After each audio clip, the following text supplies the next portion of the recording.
Are you recording? Yep. Okay, so this is the left side of this foldy is surface area. So I'm going to start with the definition of surface area for a right rectangular prism. It's basically the sum of the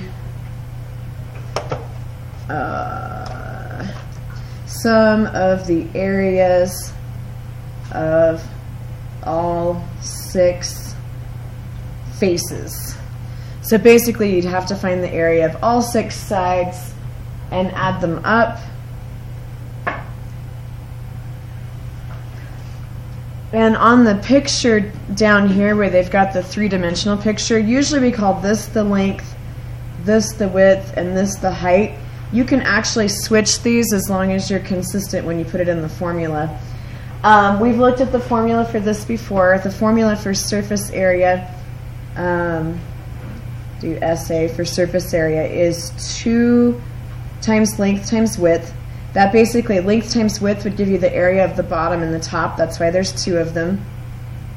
And then plus 2 width times height. So the width times height would give you the area of the left side and the right side. So that adds those up. Plus 2 times length times height, which gives you the area of the front and the back. So you just do basically that and add it all up. So it's 2 times width times height? 2 length width plus 2 width height plus 2 length height. So you're going to use width twice, length twice, and height twice. And then there is another way to find surface area, and that is to use a net.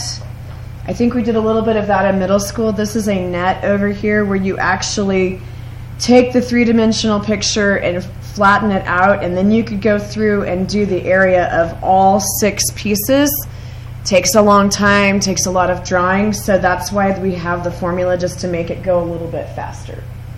Okay, so we're going to practice using the formula down here. So I'm going to say that 4 is the length, 2 is the width, and 5 is the height. So I'm just going to label those and assign those on my picture. This is the length, this is the width, this is the height. And then I'll write out the formula the long way. So I need 2 length width plus 2 width height plus 2 length height. This is how you'll usually see the formula. I just didn't have room in the little box.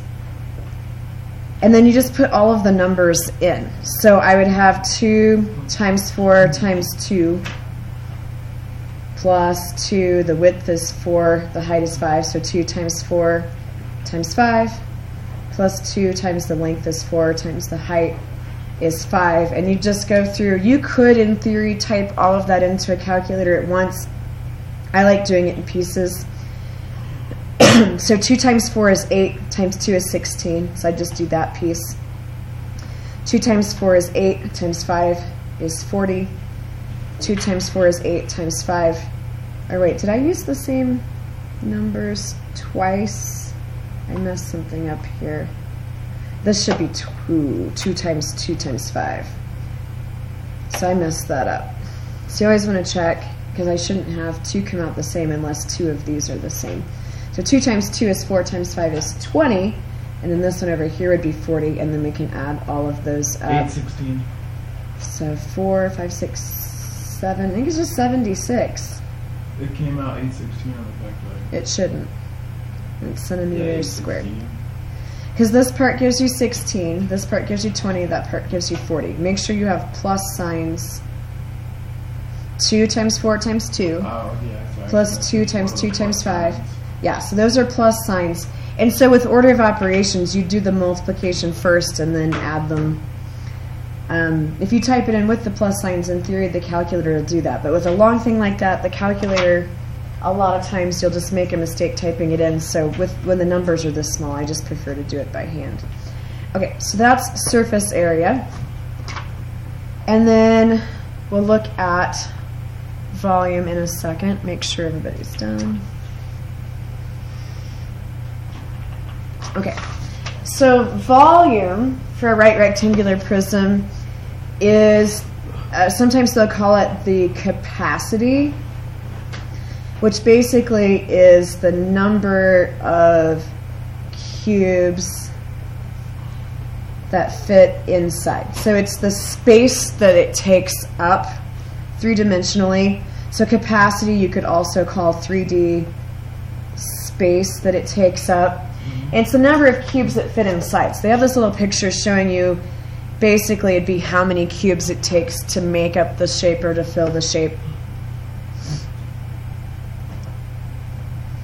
And this formula you've been doing for a very long time. It's just length times width times height.